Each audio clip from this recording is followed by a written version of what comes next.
Good morning, everyone. It's a true pleasure to be able to be here speaking with you about what I've learned about the crash of John Jr. Let me tell you a little bit about myself. I'm a commercial fisherman, and I work out of the state of Rhode Island. I've got more than 30,000 hours at sea under my belt. And now you're saying to yourselves, what the hell's a commercial fisherman doing up here telling me about John Kennedy Jr.? John Kennedy. John Kennedy Jr. and I had a great deal in common as kids. We were both airplane crazy. The very first models I ever wanted airplanes, and he also had a passion for taking things apart and seeing how they worked. And I was very much the same way. And I'm nervous as a cat, in case you can't tell. But trying to think how it all happened. I also I became a flight instructor at age 18 years old. I've logged at least 1,300 hours of student teaching time. I've got a couple of hundred hours of instrument time under my belt. I've probably got 50 or 60 hours going into Martha's Vineyard under all sorts of conditions. I was one of the founding fathers and the second president of Quonset Air Museum.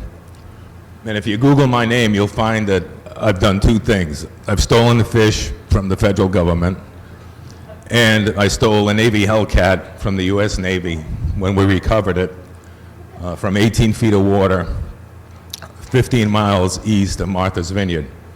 The Navy decided we wanted this airplane for restoration in the museum, and the Navy decided they wanted to press an issue of ownership over the aircraft. They were afraid I was going to set a national precedent in historical recovery. So they set pretty much a smear campaign out, and they twisted the details of the recovery to make it look terrible. Well, we fought them in federal district court, and we won the aircraft, which was finally restored and went on display at Quonset Air Museum. So back to the John F. Kennedy thing. The day he was killed, I came in from a pretty tough day on the water, and I had no reason to suspect any kind of foul play. I believed what the media told us. And John was out there, he got himself over his head with his airplane, he got into the fog, he got disoriented, and the general consensus was that he got himself into what was called a death spiral, and we'll get into that a little bit later, and wound up into the ocean. And I had no reason to suspect otherwise, so I never really gave it a second thought. Years later, I got involved with this organization, got into the research of the Kennedy assassination, and I was cleaning out my closet one morning, and I came across the very article that ran on the front page of the Journal with my quote in it. And just to open, I'll quote you what I Junior went in. Can you remember the weather? And oh yeah, sure, I remember the weather really well. You couldn't, I stuck my thumb out in front of me, you couldn't see it. I says, the fog was that thick, huh? He says, yeah. All right. I picked up the phone, and I called another pilot friend. I says, Robin, can you remember the night JFK Jr. went down? Can you remember what the weather conditions were like? And he said, oh yeah, the fog was terrible, it was horrible. You just can't imagine how bad it was. I said, all right, great. And I sat there and I said, I think this is programming. I don't think these guys remember. So in my tenure at North Central Airport, which is where I learned how to fly, I also worked the tower there, and I became a certified weather observer. I knew how to tap into the aviation archives, because what happens at all of the major commercial fields is we have machinery on the runway that goes and measures all of your parameters as a pilot on an hourly basis normally. Sometimes they do a 2-hour split. So I went into the federal archives, and they only went back 10 years, and I was skunked. I didn't know what to do. Then I found another search resource, which is, I'll give it to you later. It's like Wonder Weather or something like that. But they had all the data that I needed to go back. And the first thing that I found out was the night that he went in, and where he went in, we had a 10,000-foot ceiling. We had 8 to 15 miles visibility, and the tower controller was on record saying he was talking to airplanes 10 or 15 miles out. This lit my fuse. When I saw that, I said, something's up, something's wrong, something's not right. And as I dug and as I went deeper, I began to learn more and more about the elements of flight, and then my study became even more tangential because one resource led to another. Witnesses knew this, somebody else knew that. And I'm going to try to share most of that with you, and I hope we can have like maybe 15 or 20 minutes for open discussion at the end of this. My book is only about half done, and it may not even be that much gone. I've got about 175 pages. I originally started this book with St. John Hunt, who unfortunately can't be with us at this particular session, but he wrote a beautiful prologue all about the Kennedy family and John's early years, etc.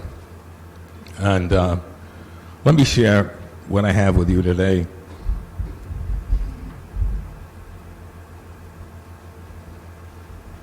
Go to the first. As we know, we lost 3 beautiful people, or we assumed it was 3 beautiful people the night of that crash. And the reason I say assumed is we found out later on that Carolyn Bissett was also carrying a child. She was in her 3rd trimester. So John lost a son on the same night that they all went down. I can't see much from here. But in February of 1988,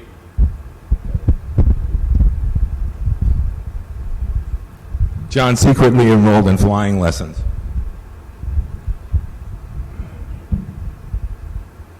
He impressed his instructor immediately. He rode his bike to the airport from his mother's house. Young Kennedy would rather be flying than working.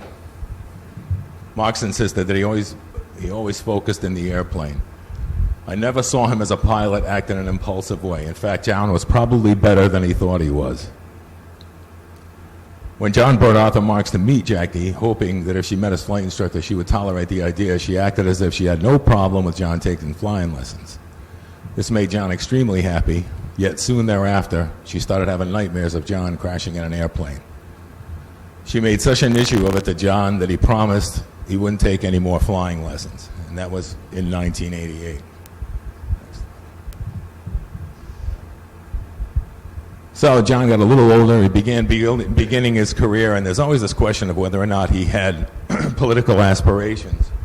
And indeed he did. He was just gearing up very, very slowly. And if you've ever seen him perform in public, like I saw a Larry King interview that he did a while back, and John is always perfectly poised, perfectly sincere, very articulate, right on the button. And excuse me, he gave that impressive speech when he was endorsing Ted. More than a quarter century ago, my father stood before you to accept the nomination of the presidency of the United States. So many of you came into public service because of him. In a very real sense, it's because of you that he is with us today. John brought the floor down when he did that. September 12th, People magazine came out with an issue naming John F. Kennedy as the sexiest man alive. And when he was questioned about this by Barbara Walter, his most gracious response was, listen, people can say a lot worse things about you than you are attractive and you look good in a bathing suit. He was a humble man. He was a good man. He helped the underdog. His staff thought the world of him. He was not a chance taker. He was not a daredevil. He was nothing of the sort.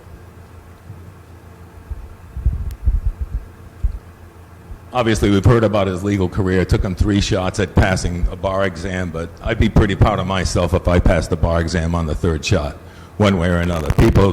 The public media sometimes criticized him for that, but I don't believe it was a valid criticism. He stayed on with the assistant prosecutor's job for 4 years, and he enjoyed helping people less fortunate than he.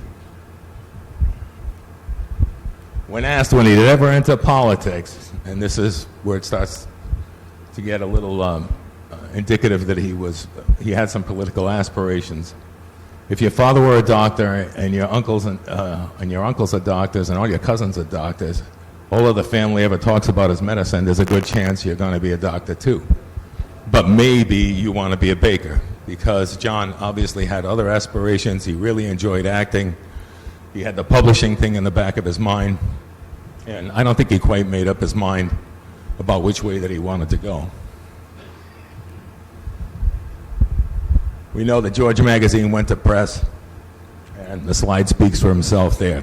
The opening, George was a rather political, offbeat sort of magazine with a hard edge, and you can tell by having Cindy Crawford there in the George Washington outfit. So Barbara Walters asked him one day what he would do if he became president.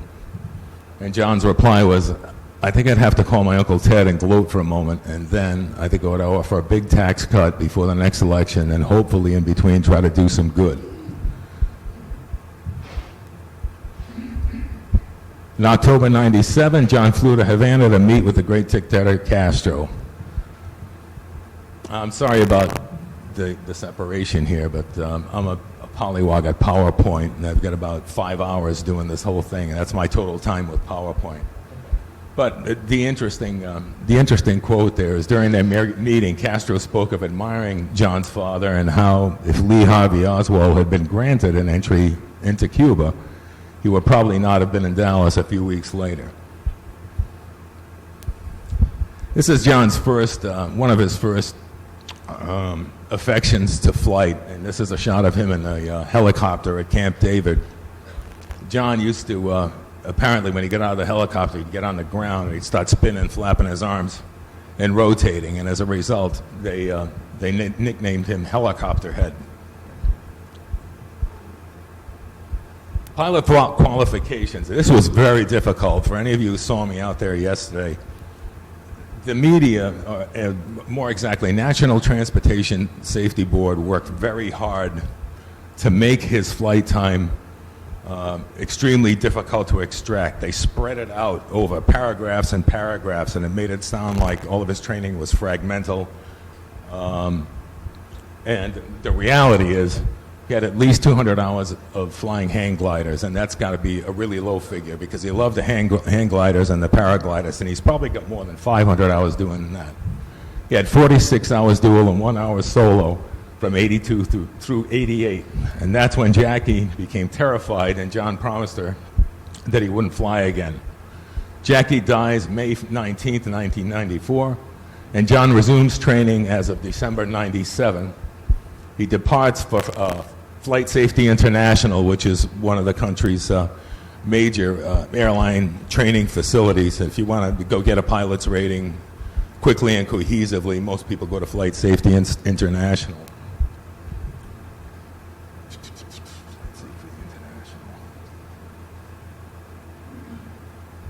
Yeah, he had 43 hours of dual, 10 hours of solo, and he got his private pilot certificate. At that point, John bought a Cessna 182, which is slightly more horsepower than the regular Cessna 172. It's a fine airplane. I've got a lot of time in him. And the tail number was 529JK, which indicates his father's birthday in the tail numbers. He had 65 hours of dual and 114 hours of solo during 8 months, averaging 5.5 hours of flight a week, which is pretty consistent training if you're doing this type of pilot training. You like to get into an environment where your training is concentrated, it's cohesive, and it's consecutive and close.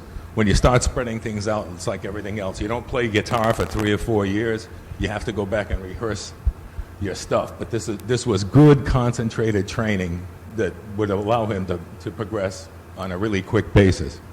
In March of 1999, he passed his instrument written with a score of 78%, which, by the way, it's a real decent score. The instrument written is one of the toughest exams you can ever take, and I know because I sat there and I took it. And I think I only pulled a 72 on it when I did the instrument written. He goes back to flight safety on April 5th, 1999. Now, the instrument written also has to be coupled, obviously, with flight time in the air and simulator time. And this is when you fly with a tunnel over your face, the hood over your head. And if you've never witnessed this, it's really something to see, because this thing completely obscures any of your ability to see out of the airplanes. It's so confining that at one point the Navy modified their trainers so that the instructor pilot could pull a veil over the inside of the cockpit with the student pilot to allow them that much more to see. Essentially what happens in instrument training is you learn how to fly the airplane only through seeing the instruments through this very, very small tunnel. Part of that is throwing the airplanes into wild gyrations and having to recover from those situations, being nose high attitude, exceeding bank attitude, critical attitudes, nose low attitude, increasing airspeed. And you have to train and learn how to recover the aircraft with all of your instruments, and then the instructor leans over and starts putting duct tape over one instrument at a time, and that's called partial panel training. And you have to go back and you have to rely on 1, 2, 3 bare instruments, and you don't have the instrument panel to work with. So it's a very intensive thing, all right? But he had 13.3 hours of dual IFR in airplanes and 17 hours of simulator time on record. And he left Flight Services International on April 24th and buys the Saratoga that he was killed in, which was on November 9235 November. That was a beautiful airplane, by the way. It was meticulously maintained. 3 different CFIs, logged 96 hours of dual, including 17 hours of night flight and 8 hours of actual instrument in this particular airplane with John over a period of, a month and a half, 3 months, something like that. And in May of 1999, he receives a complex endorsement. Complex means that you have an aircraft with a controllable pitch propeller and retractable landing gear.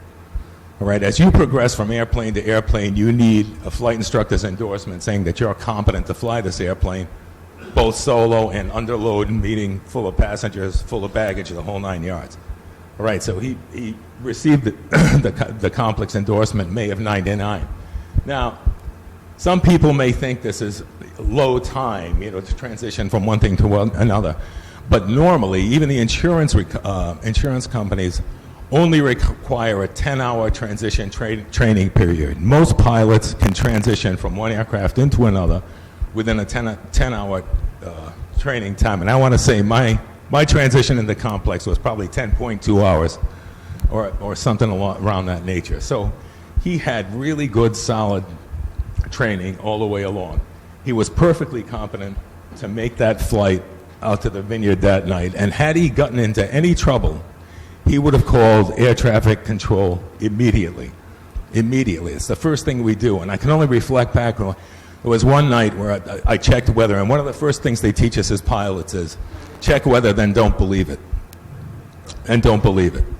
So I had the hots for this very nice girl, and I asked her for a date, and I said, what do you say we fly out to the vineyard tonight, go grab some dinner? I'm sorry, that was Nantucket, yeah, but that's all right. Nantucket's further out to sea. They said, no problem, you're going to be clear. What they say is CAVU, ceiling and visibility unlimited. You'll be all right all night long. So we went out there, we had dinner, we get back to the airport. I can't see the stars, but I'm not thinking too much about it. We take off, 300 feet, we pop right into it, right into the clouds. Now, I wasn't instrument rated yet, but I had maybe, 40, 45 hours of instrument time. I called air traffic control. They walked me all the way back to Quonset, and we landed without incident. There was no real trouble. But you're trained to do this from the very beginning, and I'm sure John's training was no different from what I received. So this is what we have, okay? And if you read stories about him, they make it, he had 10 hours here, 15 hours there, 13 hours there. But he had 250 hours of dual, which is a lot of time with flight instructors. He had 125 hours of solo minimal, and the reason I put that there is because we don't have his logbook. Okay, they scoffed his logbook off the beach at Philbin Beach and obscured it and put it aside so that no one could access it. He had 13.3 hours of instrument. He had 40 hours of nighttime flying, and this is all the time that I could trace, and I'm sure he had in excess of this. And this is the big thing, because so many times they turned and they said, this new airplane that he had was too complicated for him, and I heard this over and over again. The airplane got ahead of him and he couldn't handle it. Okay, that's the fattest lie that we've ever been fed. 96 hours of complex is more than adequate to fly an airplane. At 450 hours, he becomes a valuable pilot at this point. They start really looking at you when you have about 750 hours. That's when other people want to soak you up into the industry. But he was well on his way there. A lot of the published media turned and said that he was close to having the number of hours he needed for a commercial.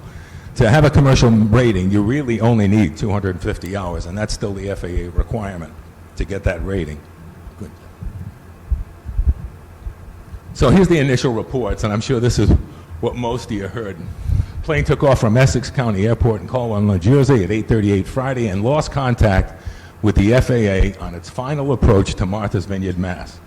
And when you research these things, you always want to go to the first reports that come out, because they tend to be the cleanest. After that is when people start messing with things, okay? And this was the official Coast Guard spokesman by the name of Steve Carlton. At 9:39 p.m., Kennedy radioed the airport and said he was 13 miles from the airport and 10 miles from the coast. According to CVB in Boston, he reportedly said that he was making his final approach.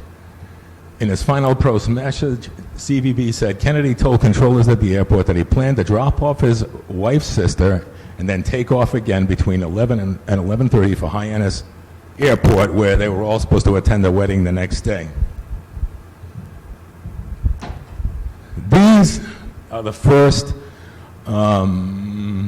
abstracts that were published by the various news medias, okay? And you'll see, I'm sorry, the other ones are much better. This one's a little bit fuzzy, but I just want to point out this was put out by Associated Press and MSNBC, I believe. But you'll see that they say the intended route of flight was from New Jersey out over water to Long Island to where he crashed out here near Martha's Vineyard. All right? Now, as soon as I saw this, we can go to the next slide because we'll have a better depiction of this. This was another resource, and I wish I could tell you where it came from, but it was a really good picture, so I just grabbed it. Again, now we're showing a path that's not only out of New Jersey, but it's south of Long Island. Okay? This is irresponsible reporting because flight is a very exacting enterprise that you're getting into. You fly. When I saw this, I knew there was real trouble because no pilot worth his snuff would ever choose a route like this at night. You would never, ever do this, even single or twin engine land at night. You have no options. If you lose your engines, you'll try to make a beach or do something like that, but we'll examine that in another minute. Here's another one. Intended route of flight, same thing. Out over the tip of Long Island and up here to Martha's Vineyard. Is this the one? I don't think this is the one I'm really looking for. Let's roll to the next one. Let's go back, Jim. Yeah. One of these abstracts, and it still could be coming there. This is Horton Point on Long Island, and there's a little statement here that said that this was the last place that he had contact with the FAA. Okay, this is the first indicator of a clean lie coming out of the reporting agencies. We'll flip to the next one. During the early morning stages of the search, the Coast Guard, acting in its own rightful capacity, released an approximate location of the downed aircraft to ABC News, CVB in Boston. The estimated location of the crash is within 15 miles of the actual crash site provided to us by ABC. The video map seen at the right was broadcast before the Pentagon, does that sound familiar? The Pentagon took control of the search effort. This is unprecedented. The Pentagon had no business sticking their nose in this. This belonged to the Coast Guard. This belonged to the National Transportation Safety Board. So here's where you really begun to smell a rat in a big way. Yeah, and this frame was never to ever be seen again after the media was told to put this away. Next. Yep. Okay, here's the one that I was talking about before. Last contact point with the FAA, meaning here at Montauk. Oh, no, I'm sorry. They drew a thing right up here. I missed this. Okay, so they were at the approximate location, but still, they've got his route of flight coming out over the end of Long Island and staying over open ocean for the most part. This is Long Island Sound, and here's Martha's Vineyard up here, okay? Yeah, one more graphic by Associated Press, the approximate location. It's fairly good. Source was from the U.S. Navy. Horton Point. Kurt Hartman, spokesman for the U.S. Coast Guard's district headquarters in New Haven, Connecticut, said this morning, "We received a call from our district office in Boston directing us to conduct a shoreline search off Horton Point in Long Island Sound for an emergency locator transmitting beacon. Every airplane is equipped with an ELT, emergency locator transmitter. It's usually located in the tail of the airplane, and in the event of a crash, this thing automatically emits a distress signal that you can hear on various maritime and aviation frequencies. When you hear it, it's like a warble. There's no way you can miss it, and you know that it's going on." Now, in the initial reports, they said that this had actually happened over near the real crash site. Okay, but now they're saying, well, let's not say they say. Now I suspect someone near Horton Point went and tripped an ELT, which you can't do. You just whack the buttons to test them, and you can transmit a frequency. So the powers that be picked up on this little thing, and they said, well, guess what? We're going to go search near Horton Point. All right, when he's already had contact with the tower. All right, they already know where he went down. And as of this time, which is hours later, they still haven't even executed a search program. They haven't even started to look for him, okay? If I were missing on this flight, by 10 minutes, they'd be dispatching helicopters to get out there and look for me. So here's the second rat. UPI Focus, July 1899, reference map below showing the bogus search area near Horton Point, Long Island. Horton Point's neither proximal to Kennedy's known flight path, and we haven't got there yet. It's like the next slide. Nor is it even close to the airplane's last known location, which was provided by the NTAP results. NTAP is an air traffic control radar that traces the flight from start to finish. There are only three elements to flight, really. There's takeoff, there's straight and level, and there's landing, for the most part, unless you're out there practicing, doing demos, aerobatics, other such things. Even if you're flying your friends, you don't go out and show off. You're very gentle with the airplane, and these are the three things that we all do as pilots. Whether you're an airline pilot, whether you're flying a Piper Cub, it's takeoff, straight and level, and landing. Search efforts were deliberately concentrated far from the known crash site. Okay, we already knew he was out here, but now we've got 10 or 15 airplanes all spinning around here, okay, while they're still on the bottom here, doing whatever that they have to do. Okay, next. This guy, now, we went to the Pentagon, and all of a sudden the Pentagon says the Air Force is going to take over this search. Not the National Transportation Safety Board, okay, not the U.S. Coast Guard. All of a sudden now the Air Force becomes the authority in searching for John Kennedy Jr. Another totally unprecedented move. Colonel Rourke was the spokesman, and this was taken from John Hankey, by the way. I don't know if any of you know about him, but he's done a lot of really, really good research. He got stuck up on a couple of issues that we'll address later that I can't agree with in professional analysis. But he did a great job in extracting all of this stuff. When Colonel Rourke was asked why his search, now you have to understand that now CVB is on this in Boston, and they've already been told one story. Now all of a sudden they're catching another whole story from the officials, and the reporters become extremely suspicious and really start prying at the guys at the top. When he was asked why the search was scattered all over the Atlantic when the NTAP report was available 8 hours earlier, pinpointing the location of the crash, he said he would continue on the same track, stating that we have nothing that absolutely pinpoints to one area as opposed to another, so we can't rule out the entire flight. When asked about the radar position of the crash site, Rourke lied, and he said it was just a possible location. Linda Killian from People magazine, this lady, she bit right into his neck. And she questioned Lieutenant Colonel Steve Rourke, who was the director of the U.S. Air Force National Search and Rescue School at the time and former director of Air Force Rescue Coordination Center on TV. Rourke, yeah, she asked him the question, and all of a sudden there was static on the phone. They just hung up on her on the other end, and that was it. The question was never addressed again. Now, this is, I'm sorry about the status of this map, but this is, I had to drag out an old sectional to get back to the time frame that John Kennedy would actually be flying and using this sectional. I went to the, let me back up, National Transportation Safety Board, when they're called in to investigate a crash, there are several stages. The first thing is they send out a whole field of investigators to go and comprise a report. That report normally winds up being 300 or 400 pages. From that, they come up with a final report, which is supposed to be an abstract from the initial report, okay? So this comes from the FAA final report. And I plotted every move of his airplane, which makes perfect sense to me, and which would have been the route that any pilot would have flown on that particular night. You always want to leave yourself an out in case of an engine failure, okay? So he took off from Caldwell, you see? And if you see the big loops over there in the corner, that's the New York TCA, okay, the Terminal Control Area. And this has various stages of overlying and underlying airspace that's made specifically for heavy transport, like airliners and other such things.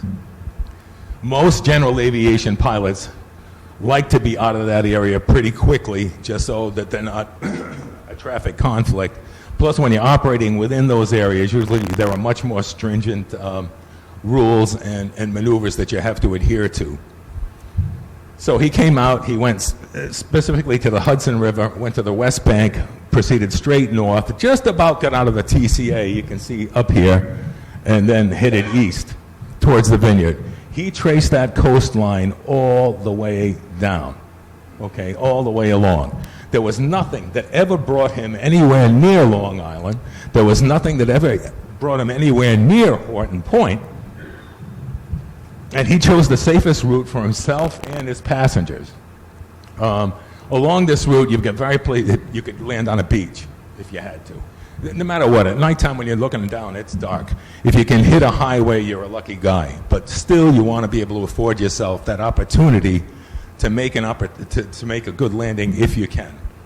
And I'm sure this was his mindset because he was a very, very careful pilot. But this is the actual flight route.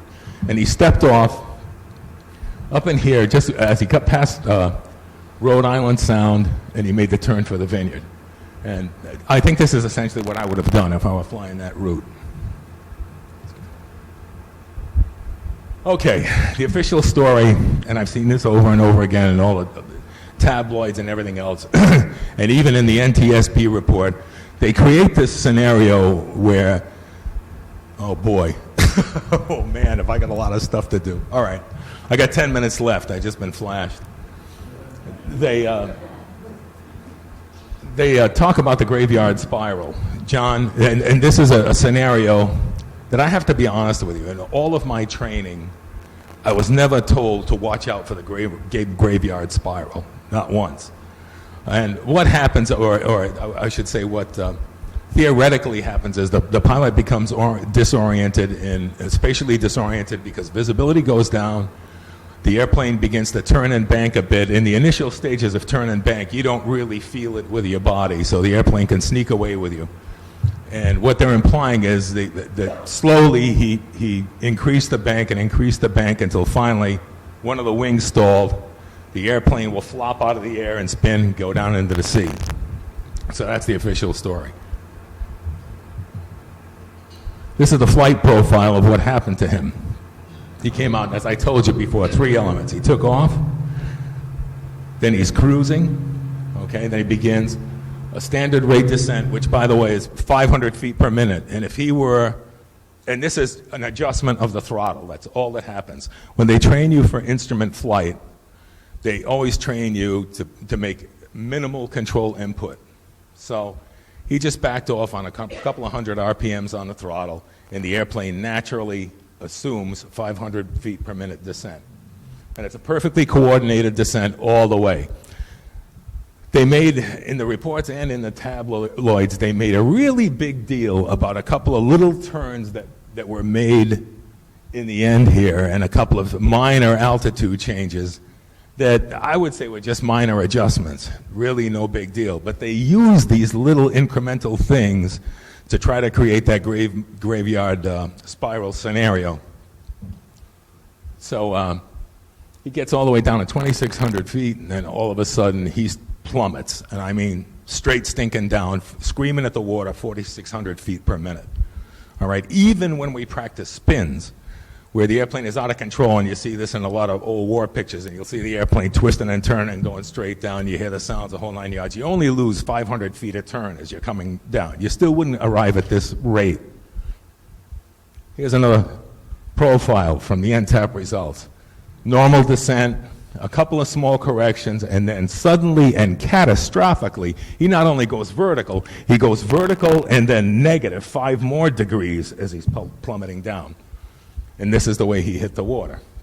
This is what they did with his airplane when they had recovered it, and they put it behind barriers so no one could see it or get to it. I have never seen this scenario established in any other crash recovery, okay? And I've been to the Egypt Air one that went down off in Nantucket. They had taken that apart, brought that to an old gymnasium at Quonset Point. And when I was president of Quonset Air Museum, we had another small airplane crash off of Block Island, and they did the same thing on our floor. They just come in just like TWA Flight 800, and they lay all the parts out on the floor and recreate it. This was deliberately done to obscure the public from having any access. And they were being doubly careful because this is a closed air base now. He was at Otis. They put that airplane at Otis Air Force Base. You couldn't walk in there and look if you wanted to. So someone was worried about something. I just want to digress for a minute because later on we'll find that the tail cone was blown off of that airplane, okay? There were explosives that were laced in the back end of the airplane, and the whole empennage separated from the fuselage. This is the only reason that I can find for that airplane plummeting down at the speeds that it did. Airplanes have a thing that's called positive dynamic stability.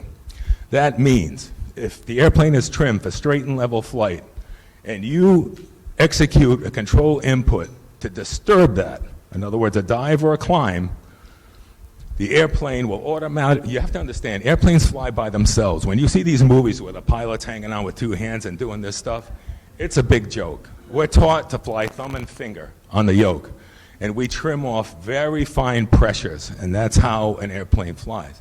So if he were to shove the stick forward, the airplane would go down, and then in slowly recovering oscillations like this, that airplane would, within 4 or 5 oscillations, just return right back to straight and level flight. Okay? I'm really bothered by the fact that he never had a minute to even call out a mayday. Okay, and the first thing that as I said to you before, the first thing that we're taught to do is call and ask for help. Call and ask for help. He never got that mayday out. Something catastrophic happened in that cabin to knock those occupants silly. He couldn't reach for that radio. He couldn't reach for that microphone because he was obliterated. Something happened very, very quickly, and it stunk. I looked, and I read about the tail cone was recovered in one piece. The tail cone was recovered, and I searched 1,000 photographs to try to find a picture of that tail cone, and I can't find one anywhere. There was a book that was recently published, and I just want to point this out to you so you don't waste your money. This really got me because I've done a lot of work here, and the book got sidetracked a couple of times. But is Dr. Paul Dawson here by any chance? All right, good. I can smear him. I go on Amazon one day, and all of a sudden I see, JFK Jr. murdered. Somebody beat me to this shit. I'm burning. What am I going to do? Well, I ordered the book. I got the book, and it's a piece of junk. This guy, he's published 38 times. He's got photographs all through the book. He's got lettering under picture after picture after picture that he stretches, so you've got rectangles for all of the pictures, and everything's stretched. And in one frame, and this really burnt me, in one frame he says, this is the tail cone of John Kennedy's airplane. And I said, shit, where did he get this? Where did he get this? And all of a sudden I look at the tail numbers, and the airplane's of Canadian registration. Okay, tail numbers were all letters. That's foreign registration, so it was bogus. Okay, so don't buy that book that's on Amazon, or the CD. That's Dr. Paul Dawson, and it's JFK Jr. murdered. It's just a lot of fluff, and it's total junk. Once that happened, I really wasn't afraid about what I was about to produce or even being credible. This is just a picture of weather equipment and air precision weather measuring equipment. And I got to cover this quickly, Don. I guess I'm going to run out of time, and we'll have 2 minutes. Oh, my gosh. All along the route, no, let me jump to another side quickly if there's only 2 minutes. Keep going. This is all precision measuring equipment, but I want you to see this. This was a gold nugget that I found 3 or 4 days ago, and I don't know how it happened, but this is an actual radar depiction of the haze and the fog that night and where it was, okay? And this is at the time of the crash. You can see that this haze and fog, here's Martha's Vineyard out here. Haze and very, very heavy fog, maybe some precipitation way out south of Long Island, a couple hundred miles. This is fog and haze that's marginal. It's not thick. It's not anything. Martha's Vineyard is completely in the clear, okay? And to surmise very quickly, I got the data from 5 of the airports all along the intended route, all along the way up. And nowhere, he left the very worst weather in New Jersey when he took off. And he flew into the very best weather at Martha's Vineyard. I'm close to wrapping, so if you have, and I've got a ton more material if you care to talk to me, or if maybe we lose a speaker, I'll come back on later, but any questions? Yeah.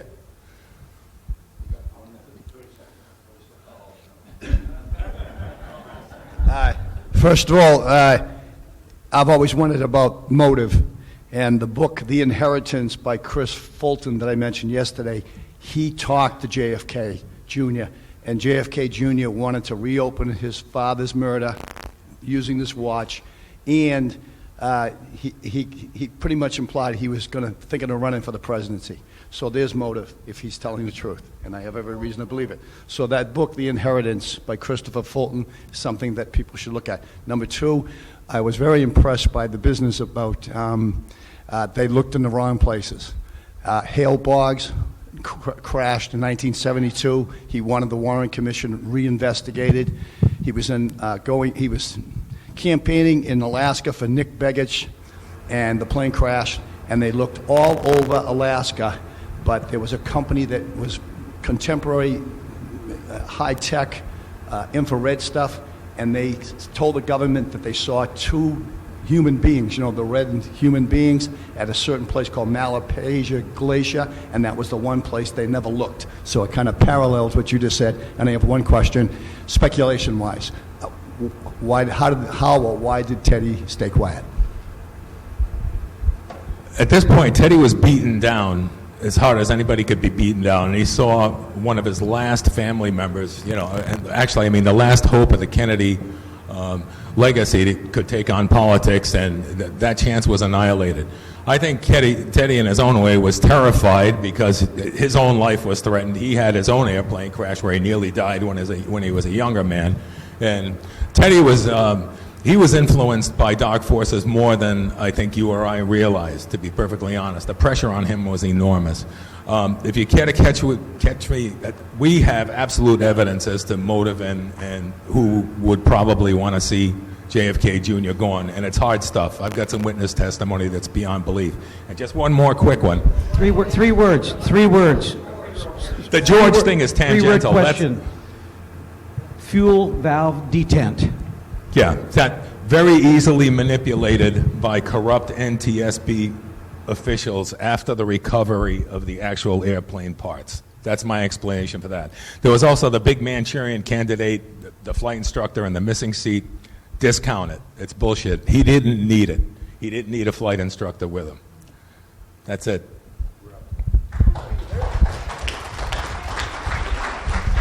Ladies and gentlemen, Damon Ise. South of that path. He was headed for Nantucket, okay, where the weather would naturally be worse. Bob Arnault was subsequently fired from NBC by the Shapiros because he favored military intelligence in the war of Iraq and Iran.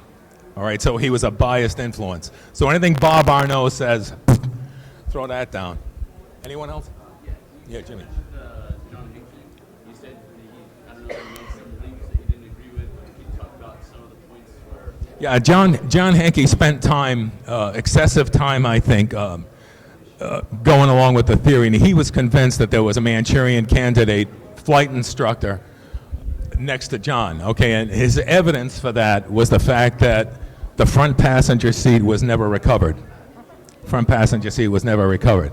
However, if he had a Manchurian candidate that was next to him that was trying to overcome his, first of all, in order to hold an airplane, a complete airplane in a dive like that, you would have to bring your foot up and push it onto the stick, because the greater the airspeed as you go down, the more that airplane is going to fight you and want to come back. So that John would have had plenty of time to belt this guy in the nose and knock him out and regain control with the airplane.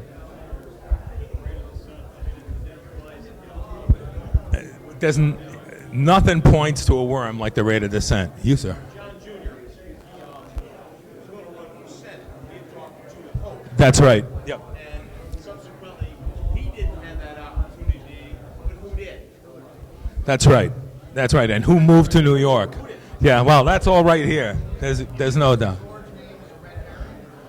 I don't think it's a red herring. I just think that a lot of... I think initially why he did it was he named it after George Washington, the founder of okay, there's a lot of stuff that... There's a lot of black reports that say he named it George because he was pointing to the murderer. However, I found another resource where the implication of George H.W. Bush is nearly certain, okay? I've got a resource in Utah, and this guy's got him bagged. He had the evidence. He gave the evidence to John Jr. John had it in his possession at the time that he went down. The Bushes and the Clintons have been a crime family for years. We think that they have been political opponents. They are not. They have been running drugs and guns across our borders for as long as they've been alive. Mina was the not in the plane, but the Mossad may have been there. How many of you here were for the previous talk? You folks in the back? All right, that's good. Maybe we take off from that the slide that had the radar depiction of the moisture. Oh, we were there. All right, I can move quickly through this. I'm not. I won't bother replaying all the previous slides, just so we can get back into the stuff that I was missing.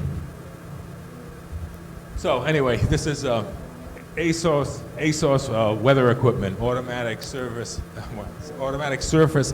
observation station, I believe is what it's called. And it's got various instruments in it that measure temperature, humidity, barometric pressure, visibility, and sealing. This is a sealometer. It shoots a laser beam up into the cloud deck and measures the surface. Hey!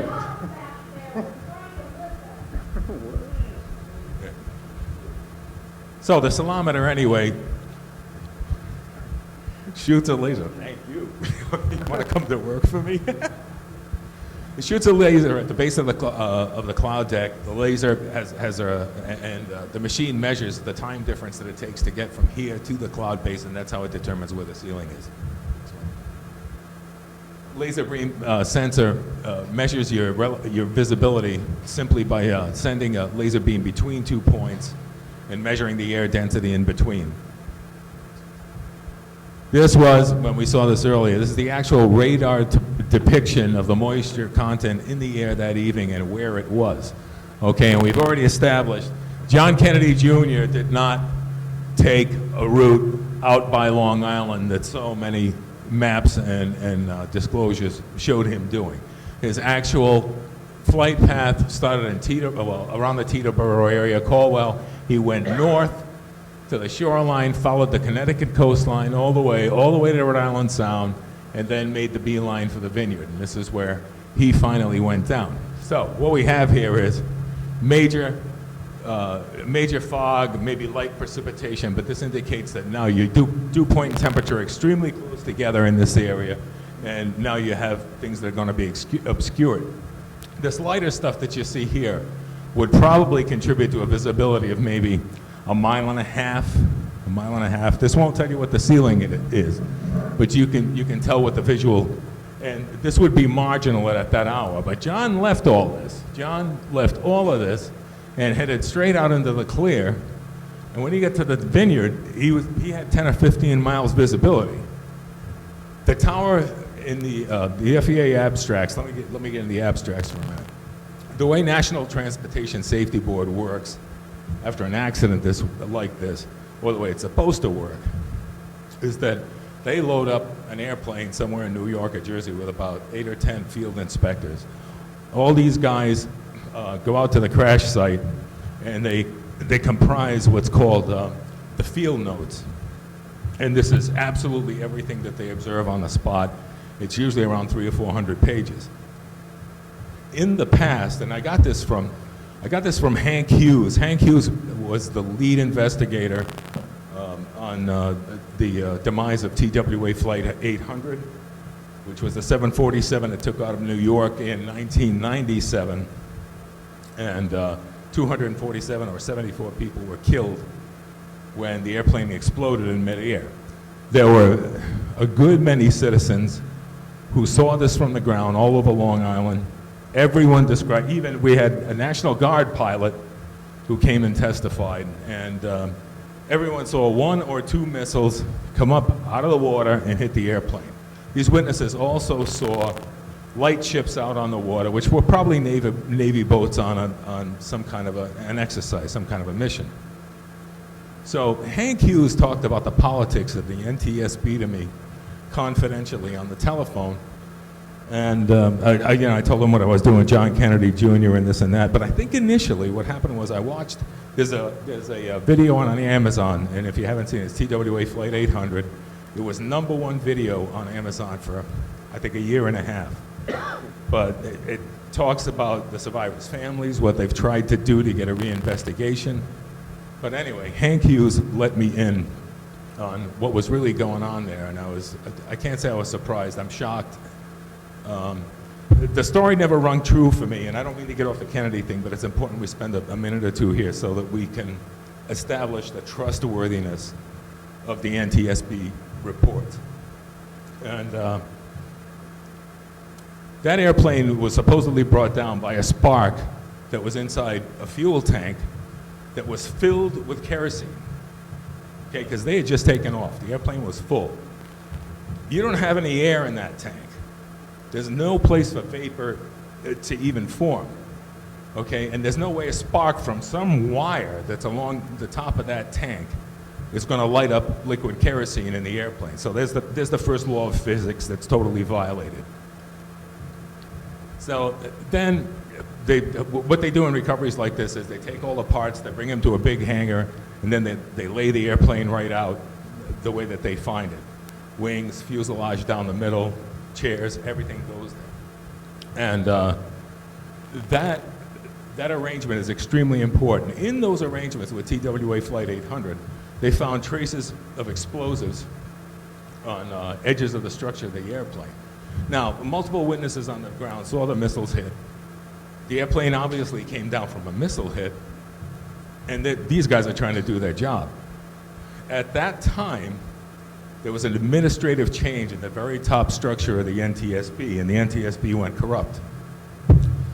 The field investigators that were on this case were floored when they saw the final script come out, because lots of things have been changed. The lead investigator and a few other people actually caught some of these administrators, quote, from NTSB that came in to do this in the middle of the night, rearranging the evidence of the airplanes on the ground. Okay, so now these guys are into it. In any case, where was I going with that? Sometimes I get lost in it. It became so tangential. I started with John Kennedy Jr., and then all these things started to come out. I'm just trying to think of why I brought you. All right, about NTSB. Yeah. So the NTSB report here makes a really, really big deal. We already know that we went from straight forward flight to straight vertical flight, okay, and that was, my friend Andrew here is an airline pilot, and he confirmed exactly what I said. There's only one thing that'll cause that, catastrophic tail failure. And I explained earlier about positive dynamic stability, where even when you disturb the flight path of the airplane, it tends, not only tends, I mean, it works to come right back to the original course line.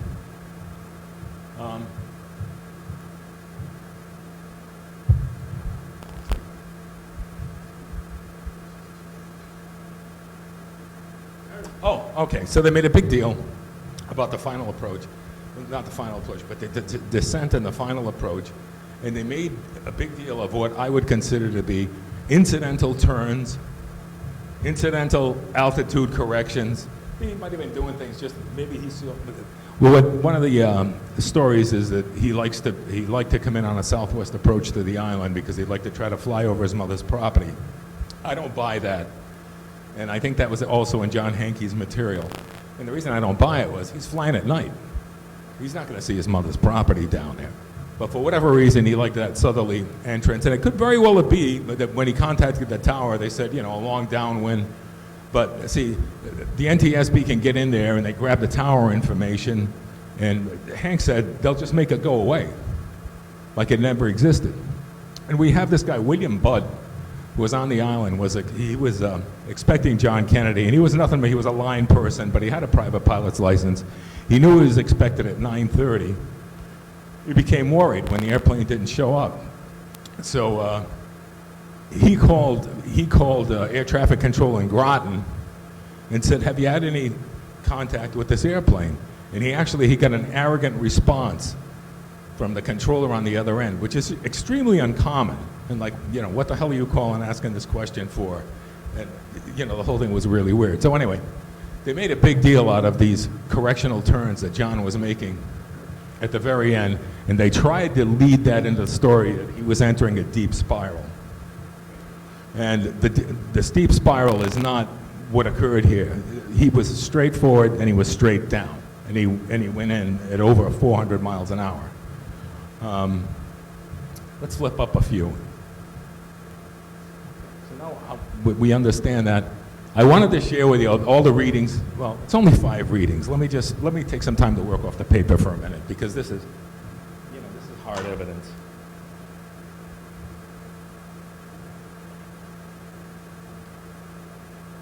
And these readings were the ones that really set me off in the beginning when I went back into the weather archives to see what was really going on.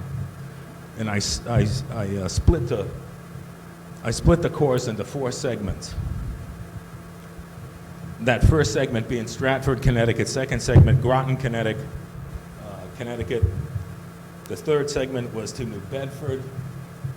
We did West Tisbury, which is Martha's Vineyard, and then I did Nantucket. Okay, and these are all the field readings that were taken that night. This has nothing to do with it. That's where they hit his airplane behind that barricade so no one could get to it. Okay. So I got them right up here on the first page. Okay, bear with me. So he departed right around 8:15, I believe, okay, and this is Stratford. Stratford, Connecticut had 7 miles visibility, west winds, and the temperature and dew point spread was 11 points. So the temperature and dew point weren't even close together, but let's just go with visibility, because that tells the story in itself, okay? So we had 7 miles visibility at Stratford. We had, I think Groton was about the same. At one point it went down, then it went back up. You got 4 miles visibility at Groton, but that's still, what he was doing, he was still safe. There was no big deal there. We got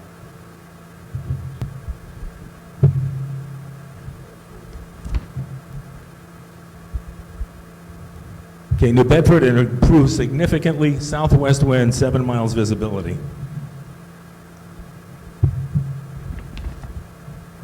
Now, I interpolated this with the exact times that he would have arrived over each one of these waypoints. Okay, so he was in the air for. I got a note here, but I think it's like an hour and one. He wasn't in the air very long, an hour, maybe 11 minutes or something like that. When I computed his airspeed and the distance, it all made sense. The prevailing winds along the route of the flight were initially south and southwesterly, and then as he got near the islands, it turned more dead west, which would have been a drier wind, and it wouldn't have been bringing in anything from the sea.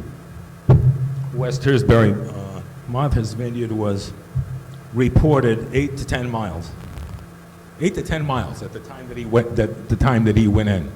Okay, and we're being led to believe that he flew into inclement weather, got disoriented because his airplane got ahead of him, and that's how he wound up in this catastrophic dive that killed everybody on board. Now, just for comparison, I went another 15 miles out to sea and just wanted to see what Nantucket was doing. Nantucket's still showing 4 miles visibility at that hour. Okay, and all these stations have relatively high barometric readings, which generally is related with haze-free conditions, all right? So now, you gotta look at all that. You've gotta look at all that. His airplane, when it went in, the engine was still running at full throttle.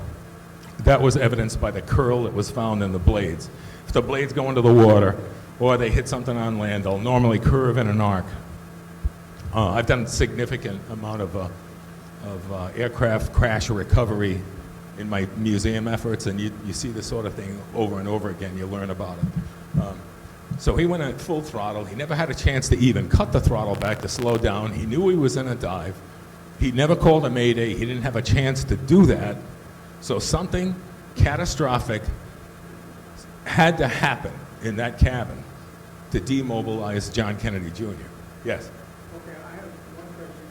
In active video, you said that he was delayed in taking off because... Let me get into that for a minute for you. And I'll try not to spend too much time there because I'd like to whack you with a little evidence. But everyone makes a big deal of 15 or 20 minutes that John was spending on a phone call. Now, a couple of things had happened. He initially intended to leave at around 6:30. Okay, but the traffic down there was murder, and that's why both his wife and his sister-in-law arrived like an hour and 15 minutes late. The second thing, the phone call, every pilot is mandated by law to check weather and get briefings before he leaves the ground. Now, whether you do that out of the plane with air traffic control, or if you call somebody on the phone, that's the way we always did it. You dial a phone, you call the local FAA, you get a reading. You know, and he may very well, and the reason he made 2 phone calls, but they were spaced far apart, they were both about 10 minutes, and I would suspect that he realized that Caldwell was deteriorating, okay, where the vineyard was wide open. He just wanted to be able to get the hell out of the TCA and get going on his way. They don't call it that anymore, do they, Andrew? TCA, it's some classy airspace or something. It used to be called the Terminal Controlled Area, so I'm a dinosaur. So my suspicion is that he made those 2 phone calls to the FAA, and actually there were 2 calls on record with the FAA, but that's all you have. You know, they just have an affirmation. The 2 calls were made, and he had a code that he would have to punch in to get a weather briefing. So that's what I think the phone calls were about. Hankey goes into into the Manchurian flight instructor, if you saw the film. He really lays heavily on the fact that we have a missing flight instructor because they never recovered the second seat that was in the cabin. Okay? What about the fuel selective valve? You mentioned that was the problem with the TWA flight. Was the fuel selective valve? Now, the fuel selective valve is very easily manipulated by anybody who grabs that piece on the ground. I know. If you let me speak, I'll finish answering that. Okay, that's an issue that's very easily manipulated on the ground by someone who picks up a piece of that wreckage. There is nothing to pick up. That was a little box that was about this big that was found when they found the wreckage. Okay, and they found it in the off position. So any corrupt individual who was involved in that accident could easily just grab that gun, and that's it. Okay, so it's a smoke screen. It's a smoke screen, at least in my assessment. That's what it is. I was off on something else before that. Anybody remember? Because I wanted to make the point. But anyway, that was, that's a fuel selector valve. And Hankey laid into the whole Manchurian candidate flight instructor, who supposedly he was waiting for. This is the myth that was created. Oh no, he had to go with a flight instructor because he wasn't a competent pilot. We proved he's a competent. He had a broken foot, he had a walk. Yes, they went into that too. The broken foot thing, he got out of the cast and the doctor certified that he had adequate pressure, he had adequate facility of the leg to be able to push the rudder pedal. And just in flying experience, to tell you from my own experience, rudder pressures are usually extremely light. It's not like you don't push a rudder pressure like you do a clutch on a tractor. Okay, so he had sufficient rudder pressure. He could have, in those wind conditions, he could have made that flight without ever touching the rudder. I mean, I don't recommend that, but he could have done that very easily. It's not a problem. But back to the Manchurian candidate thing. So they never found the seat that was opposing him, and some people are arguing very strongly that this flight instructor did make it on board, and he was programmed to drive the airplane into a dive. And I don't buy it one bit. I think it's ridiculous. John did not need a flight instructor with him to make this trip.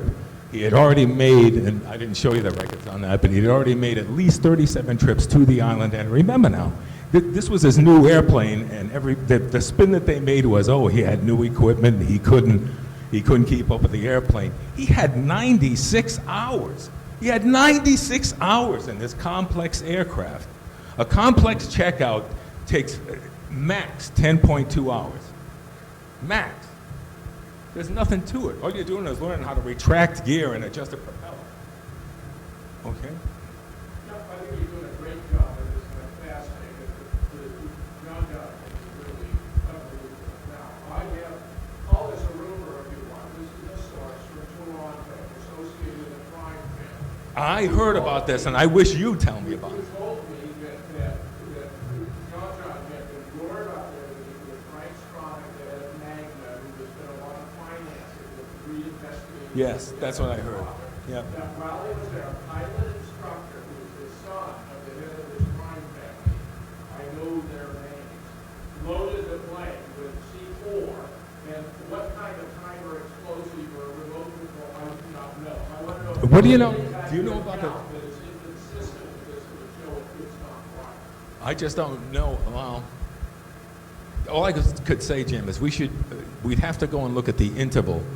See, the problem is we lost the logbook, okay, because that was scoffed off the beach. Let me just finish, okay, and without the logbook, we don't know where that airplane flew in between. I don't have any doubt about his having gone up there at Cottonville Airport. I know the names of the pilot instructor, the name of the head of the crime family. I'm just going to, the evidence you have is consistent with it having been cases that the plane was blown up, that it was explosive. Absolutely. Okay, whether or not it was them. Yes. Although they claim they had access to it, they in fact didn't have access. No, well, that's what I said earlier. Yeah, exactly.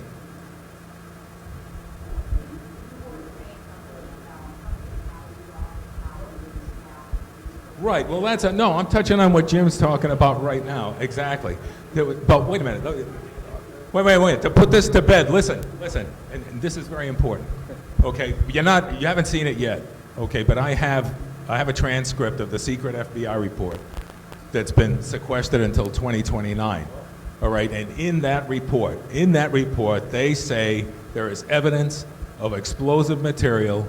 Well, first of all, the tail cone was blown clear of the back of the airplane, and my Andrew friend here and I totally agree it's the only way the airplane's going to go in that fast. So we had an explosion in the cockpit. It knocked all of the occupants silly. Okay, JFK never got the Mayday off. He never got to reduce his power because the plane went into an instant dive and he was unconscious. They were probably unconscious or so stunned. You know, I mean, you can imagine an explosion, probably hemorrhaging from the ears. I don't mean to be gross, but you have to understand what was going on in that cockpit in a real hurry. And to corroborate what Jim is saying, yes, the evidence is there that the explosive material was in the tail, absolutely. Now, there's a couple of theories. I only heard about the visit up there, Jim, and I think that the solution to what you're saying there is we've got to measure that timeline between that visit and the time that he flew to Martha's Vineyard. We don't know where else he went in between. I can't tell you where the explosives came from. However, in the secret FBI report, and not that I trust the FBI, there's a certain quotation that says the explosive substance was of the type used by foreign nations. Okay? However, Jim, the Mossad was in town. This was another deal. One was, he was going to run for the Senate. Hillary didn't want any complications. She took him out. There were about 200 deaths attributed to the Clinton family. I could go through plenty of them. I don't know. Yeah, Jim, why don't you let me finish here? It'd be cool. Brad, let me finish. No, you're giving away my speech, Jim. You know what I mean? I'm not being rude.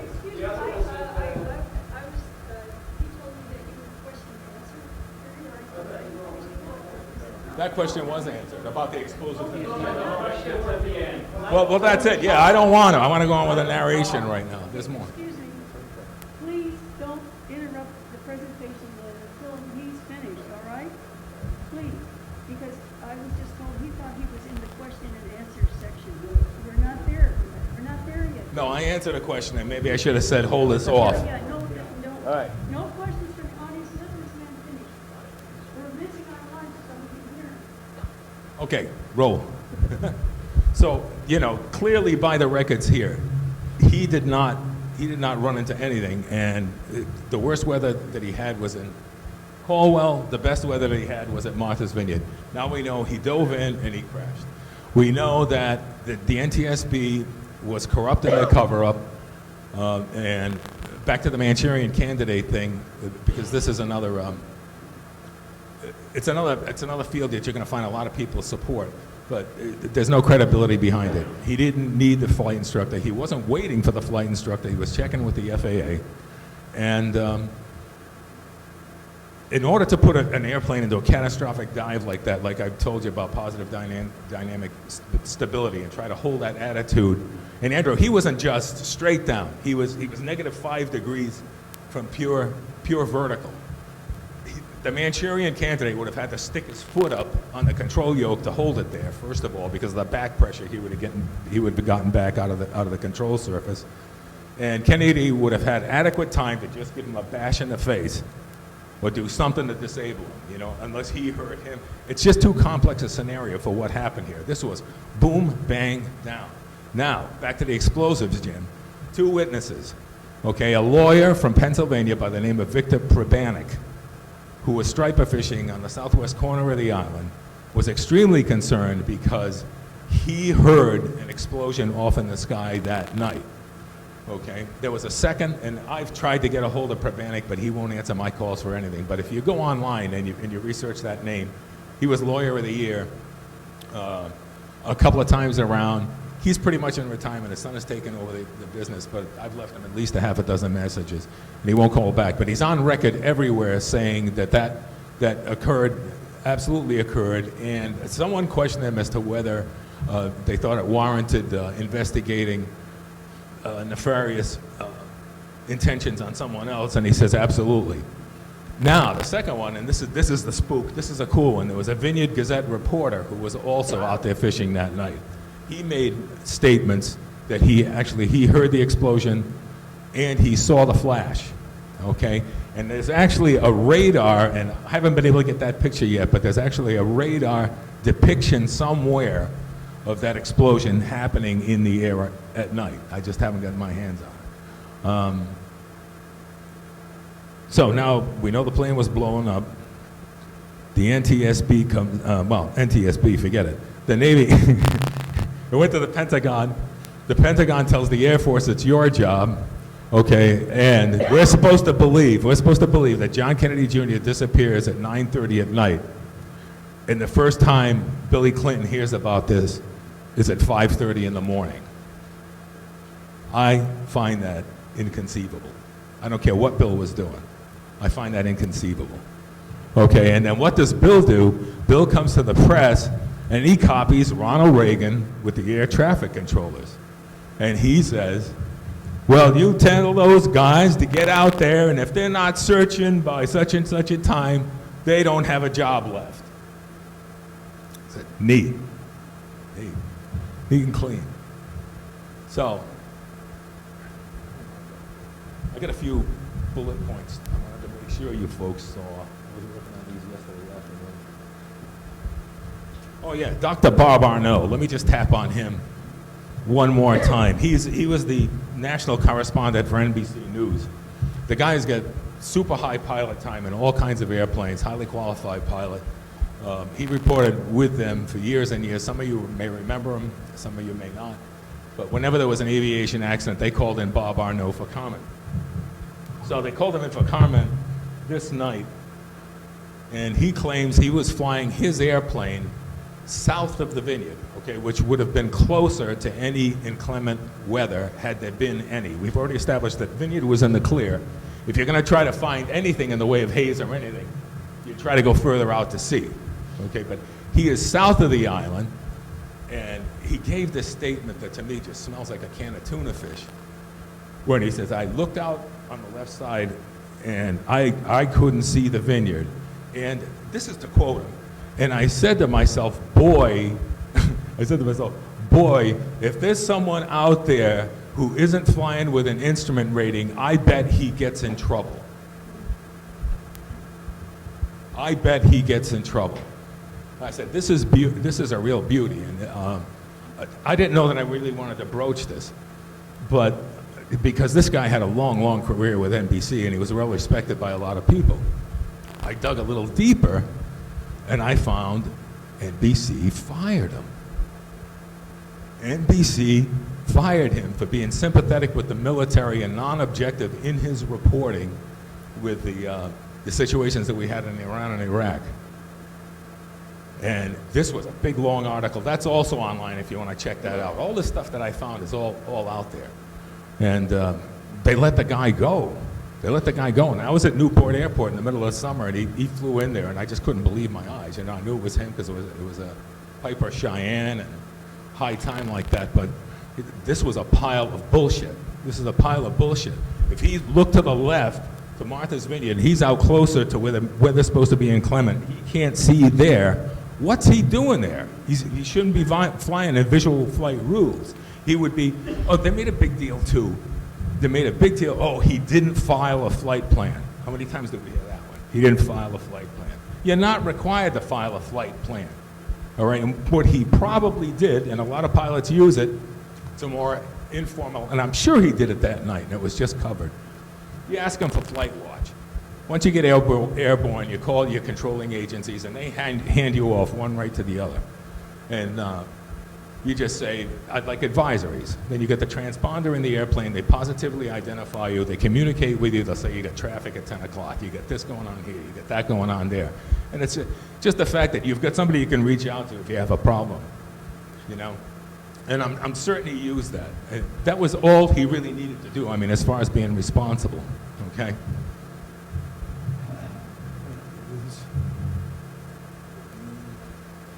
Now, Jim, back to the explosive thing. Apparently, 3 or 4 months, and I'm not sure, it was 3 or 4 issues before his death, John ran a seething article that was all about the assassination of, I think it was Prime Minister Rabin in Israel. And what happened was, the assassin's mother came forward and gave John this phenomenal story, which essentially retells the story of Saran. They found this kid, they trained him, they put him in there for the patsy, they knocked off their own prime minister, and they blamed the kid. So I'm certain at this time the Mossad really wasn't too happy with him, and they happened to be in town at the same time. Now, however, I learned one more thing out in the corridor from my friend John there in the back, that you told me it was, John is a member of the police force who actually, John found John Kennedy Jr.'s car in the parking lot. Okay, and if you told me correctly, that an agent friend of yours saw someone from intelligence who would have had the capability to lace the plane, is that what you told me? No, that airport was completely unsecured, and it was million ways to get in and out of it, and even post 9/11, there was no COVID done. Yeah, I heard some reports actually too that that George Bush and someone else was seen by a mechanic, George W., near the airplane, but I can't believe that at all. Another interesting thing too was W disappeared for 3 or 4 days completely. No one could get him. There was no family comment. There was nothing. He was off hiding somewhere when he was gone. You want to get into the heavies? You want to cut to the cheese?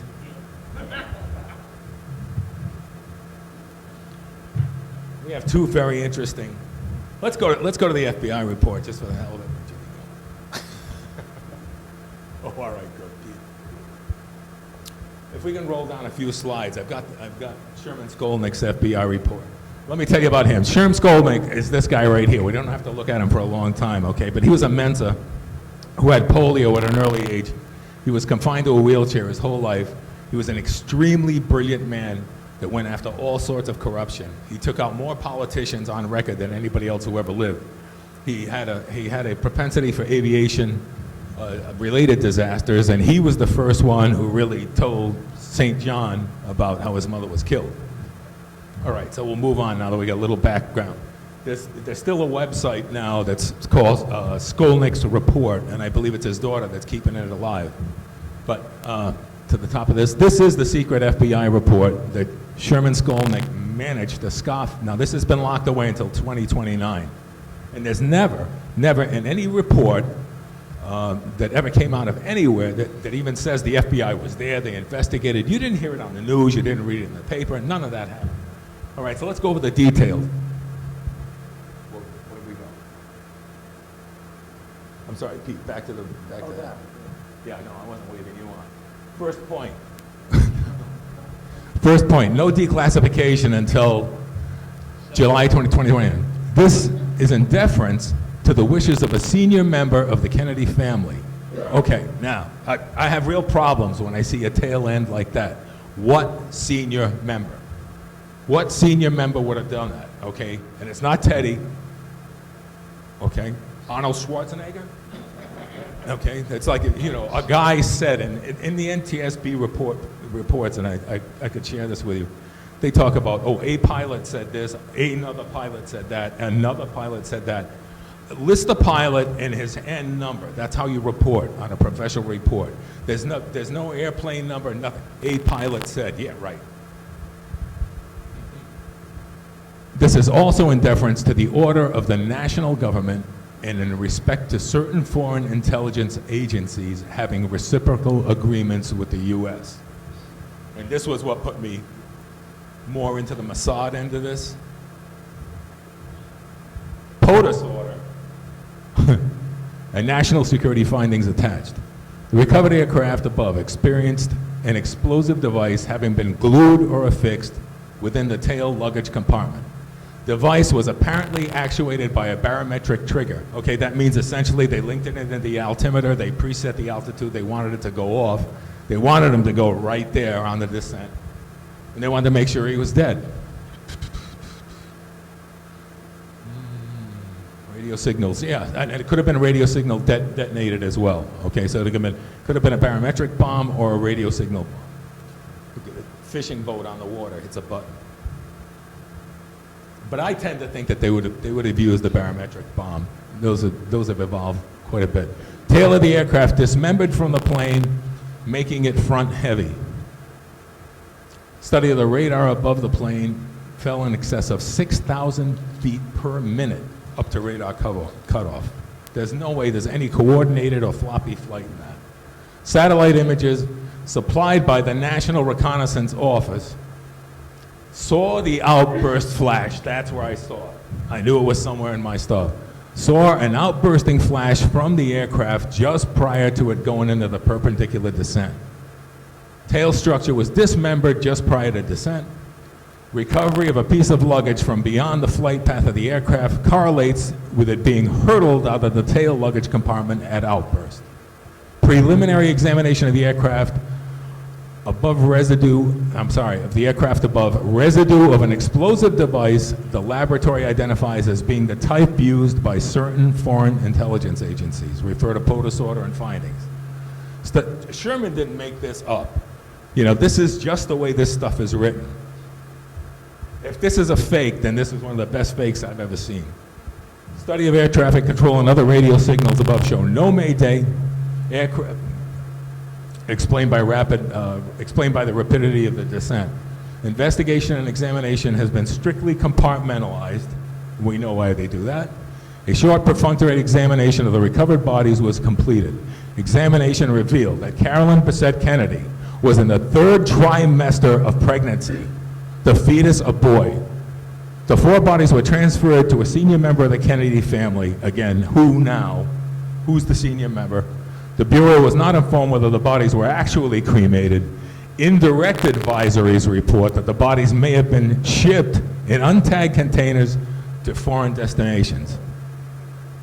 Reliable assets are to submit reports. Heavy duty. Heavy duty.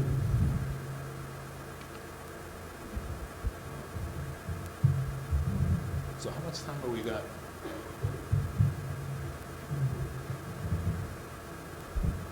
I got to tap onto Truly Odd too. Let me read some excerpts. In my research, I found a character by the name of True Odd. He lives out in Utah, and he gave me permission to use his name, and he's kind of thrilled that his story is finally being told because he's been afraid and living with it for a long, long time. Odd is a health food store operator, and I believe he's got a PhD in some kind of mineral nutritional thing. He's well respected by the community. He checks out from every perspective. Have any of you heard of the Gemstone Files? Oh, you know True. All right, cool. Did you find him credible? Yeah, I did too. Gemstone Files was a black history of the United States that was composed by Bruce Roberts and his father over a period of 50 years. The Gemstones told real history the way that it was. Some of it's reliable, some of it's not. Roberts' father was killed, and I believe Bruce Roberts was murdered also. And I got to speak, and these files are extremely obscure. It's very hard to get copies and such. There's one publication that's called A Key to the Gemstones, and that costs, if you can find one, you'll pay $150 to $200 for it. It's way up there in the Buck department. The author was, or the co-authors, I guess, were Stephanie Caruana and Mae Russell, and essentially they made an extract from all the files. When they were written, they were distributed throughout they were segmented and distributed throughout the country. And various people were given these files to keep them safe. But it never went anywhere in one piece, if you can understand that. So our friend, Mr. Ott, had a business where he was doing some bookkeeping. This old gentleman gave him a briefcase to hang on to, and he said, you hang on to this, and he said, anything happens to me, you make sure one goes to the Las Vegas press and the other one goes to something else that I can't recall. I'd have to get in here and find it. And True says, fine. And he's cleaning out his cabinets 10 years later. He comes across this file and he said, jeepers, I wonder what my friend wants me to do with this. So he calls the friend, and wife answers and said, I'm sorry, my husband's got Alzheimer's and you know, I've got him in a home, and says, just get rid of it. So Truly threw it in a basket, but when he came back at the end of the day, he got curious, he opened it, and it contained one of those Gemstone files. And it was the number 5, it was called the Vegas file. It was the one that was supposed to be sent to Las Vegas. In this file, I'll read you what he said verbatim, because it was so impressive. I did it last night.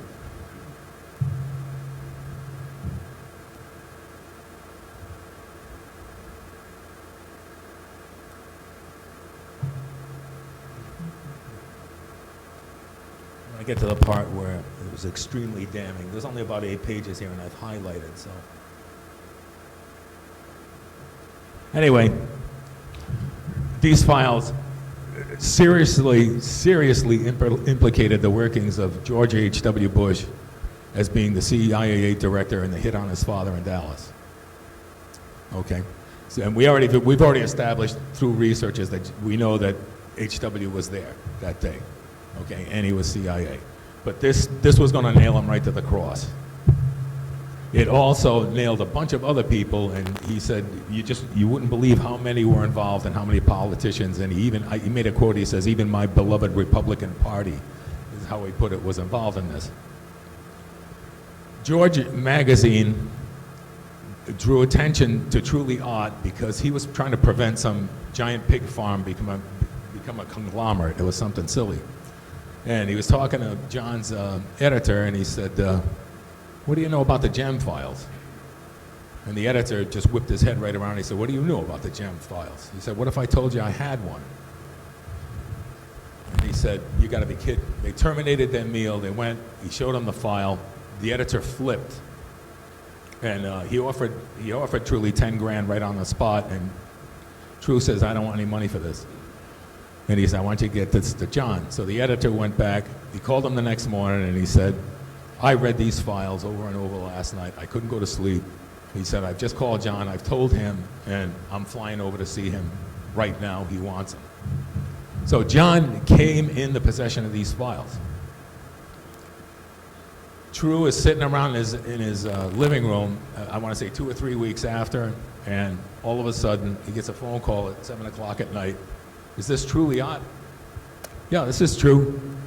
"True, it's a pleasure to speak to you. This is John Kennedy. You got a few minutes to talk?" I said, "Yeah." So essentially, after a few minutes of bullshit, John said, I understand you're interested in hearing what I think about the files that you gave me, so I'm going to tell you." He said, "I've already spent six figures in investigators and attorneys. I'm going to call a grand jury within the next 2 weeks to indict George H.W. Bush in the murder of my father. If his son even thinks he's going to run for dog catcher, he's got something coming." Now, there's no doubt in my mind that all this time, because John Kennedy had now become more high profile, and I would say, he was headed for a political career. I wouldn't doubt there had to be a mole in George keeping an eye on him. So someone got word that these files got transferred to him. He was so defensive about the files that he carried them with him. And unfortunately, they were lost in the plane crash because the editor states later that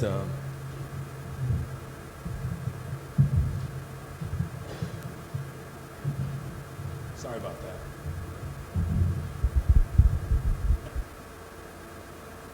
Where was I?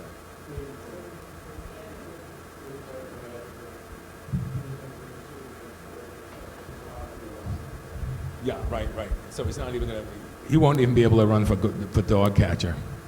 He offered Truly 50 grand, said, "I'd like to pay you for this," and True denied the money. He says, "No, I don't want it." He says, "I'm really glad this got to your hands." And 3 weeks later, John was dead. He was blown out of the sky.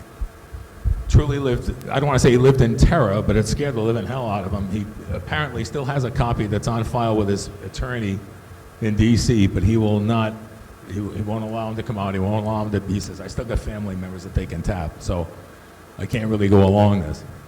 So the Bush camp already knew H.W. was going to go down, and so was the son not going to make the presidency. Motive, maybe, we've already got Billy Clinton didn't even hear about this until 5 o'clock in the morning.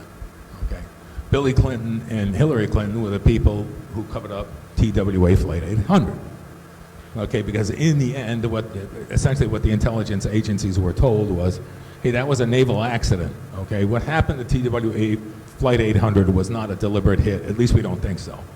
But we think that the Navy was out there with an exercise. They made a mistake. They knocked the airliner down, and the order came down, hey, it was an accident, make it one. And then he brought in the goons to be able to do that when they infiltrated the National Transportation Safety Board. So, I mean, personally, I think, and Chris Milligan and I had a long talk about this one day over the phone. We must have gone an hour and a half.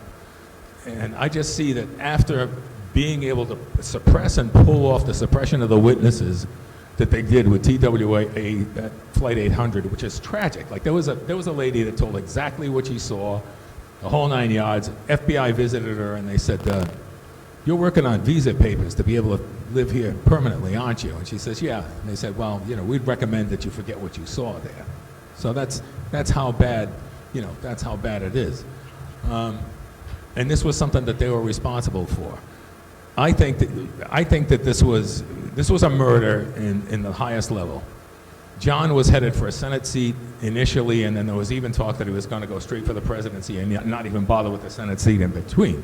But he didn't come out with a law degree without some kind of political aspiration, and he was definitely headed in that aspiration.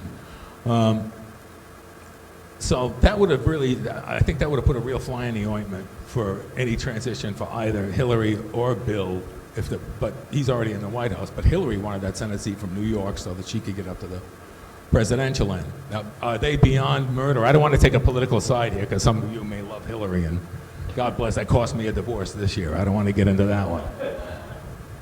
And that's the truth. It's the truth. It's no acting. I've been divorced 7 months because my wife, who was a journalist, couldn't handle what I was going after here. She says, no, it can't be. And I said, read, research. Anyway. So my theory is, and as I said earlier, we've always seen those two families as political opponents. They've been like the James gang. Okay, because they've been flying drugs and guns back and forth across the border to supply the CIA with money to pull off all sorts of covert operations. This is no secret. This has been going on for years. Okay, and the proof that they were involved is the fact that Billy Clinton was the governor of Arkansas when Barry Seal was at his peak. And not only that, Barry got nailed by the authorities. You remember that? The AG went after him. They wanted to kill him. She got the call on the phone. No, Bill says you got to let him go. So there was something going on there. And just an interesting aside to this, too, I got involved with a real crazy character quite a few years ago at Quonset Air Museum when I was president. And his name was Dave Talashe. He's dead now. And he had a series of restaurants in California, specialty something or other restaurants. And they were based at airports. He had quite a bit of money. He was an eccentric man. He'd be the kind of guy you'd do a day's work with him, go out on a mountain to recover an airplane. He'd say, let's go for lunch, right? And he's got millions. He takes you down to Cumberland Farms, buys a gallon of milk, a pack of bologna, and some white bread, and you sit on the curb, and that's how you have lunch. But he was don't get me wrong, he was a fun and decent guy, but he was just quirky. And then as I was diving into the coziness of the Clinton Bush families, all of a sudden, in the middle of a book, I come to a statement where a federal agent is questioning an individual that got caught in the whole drug scene, and he says, "Do you know David Talashe?" David Talashe was supplying the airplanes that Barry Seal flew, and I just happened to walk into this somehow. I just happened to walk into it to find out. So the connection, and one of the other questions was, did he know someone really big on top? And he says, yes, one of his best friends was H.W. So this stuff has been going on for years. And it's just my theory that those two families sat down and they said, this kid's, his mouth is getting pretty big. He's going to take us out. He's going to hurt us. We got to get rid of him. And that's my synopsis on what happened. But there's so many more avenues, like he said. We don't know who laced the plane with the explosives. And I heard all about that trip. Someone out west I was talking to, and she told me this whole story about, it was Nikki Gray. Nikki Gray said, did you ever hear about the fact that he went out and visited the mob boss that was going to give him a pile more money? But that's certainly a place to look. That's essentially it in a nutshell. So if we want to talk a little bit now, I'm up for it. Yeah, Pete. A lot of people call the John Kennedy assassination the big event. And it seems to me that the way Dealey Plaza was populated with dozens of people that had no reason to be there, that it was done as a show of force. And to terrorize people. So John could have been killed with a pistol shot or poison or whatever. So was this a big event also? Was this meant to terrorize people? No, I don't think so. I think so. I think I think that the powers that be were trying to get rid of him in as benign and low-key way as they possibly could, because they worked very hard on detail to make it look like he was a bad pilot. He had a bad foot. He had a, you know, they're not trying to scare the public. TWA Flight 800 was a monster. Yeah, but killing his wife and his sister-in-law, I mean, it's not necessary. It's not about, listen, this isn't about mafia ethics. This isn't about, they don't care about that family. They get ready, they lace that plane, the kid's gonna be flying it. Hey, whoever, that's collateral damage, Pete. You know that. You know? Yeah. Just he was to consider that the same people who would say John Jr. was incapable of flying that complex plane would say that the 19 Saunders were totally capable of flying that. Yeah. 767. Exactly. No, I wouldn't do that, and I'll tell you why. Because the average person doesn't understand what it takes to fly an airplane. Okay, and this is a life lesson, okay? Because some friend of yours gets a pilot's license and he says, come on, let's go flying. So you go flying with him for a day, you have a hell of a time, you come back, you go and tell your friends, I went and flew with my pal, he's the best pilot in the whole world, and this is unqualified opinion. You don't know a good pilot unless you're a good pilot.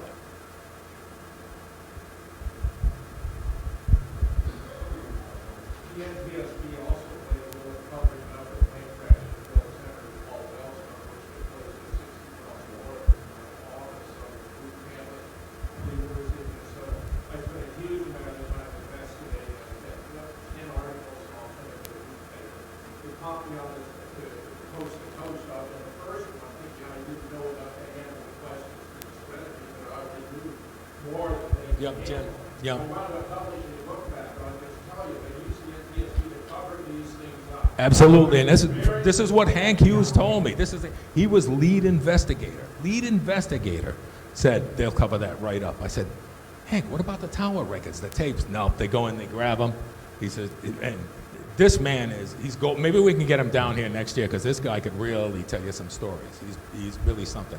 TWA lead investigator was appalled by what happened. Yes, sir. Just to go right into that, I was with a bunch of wealthy people, multiple Marines, and someone played under Calstrom, the FBI guy was there, and he was doing the wiring thing, and that was it, and everybody was okay with that, and I can't remember what I do on. I posed his questions, he back right about it. Well, like I said, it's an unsolved case. You know, we couldn't answer. Yeah, Calstrom was definitely an operative at the time. And I was very surprised when during the election, remember he turned on the Clintons all at once? There was a public announcement that Calstrom came forward and he said that the Clintons were one of the cheapest crime families in the U.S. And that's on record. I saw it on the news, and I said, whoa. He came out and said this? I was floored by it. Just one more follow-up, interesting that Gary would have been a Twitter messenger, Mena, Arkansas, flying the drugs into the company in LA. Clinton was the governor, but I also, a friend of mine who was Jewish, he was talking about gender dynamics and all about Crown and family and Ron. He talked about 8 kids that went around that airport and they vanished. He said kill. I looked at them, they vanished, and it was a message to everybody, keep your kids away from smoking and looking. So, and it adds to the pile of happy people publicizing that. I got 5 minutes. Yes, Beverly. Oh, Prebanning. P-R-I-B-A-N-I-C-K.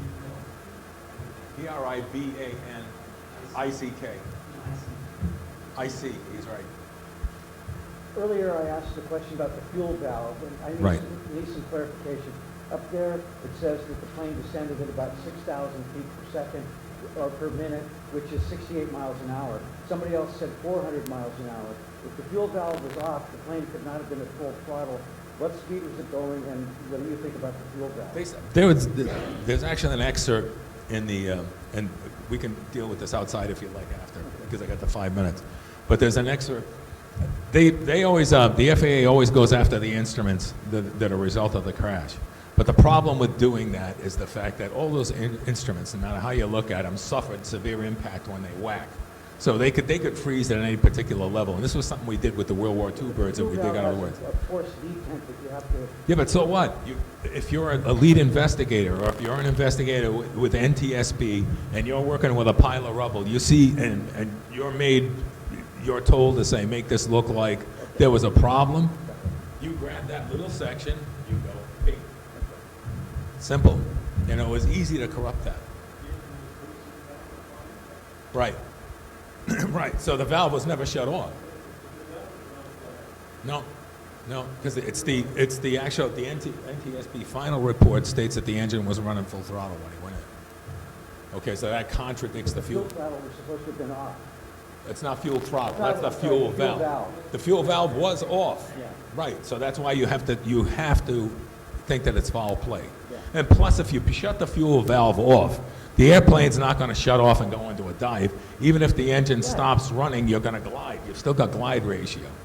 So, you know, it was manipulated after the fact. Anyone else? Which one? It's online. Go to Skolnick's report. Write it down. Write it down. Skolnick's report, The Golden Boy. Yeah. Yep. Anyone else? I'm done. Thank you, Jim.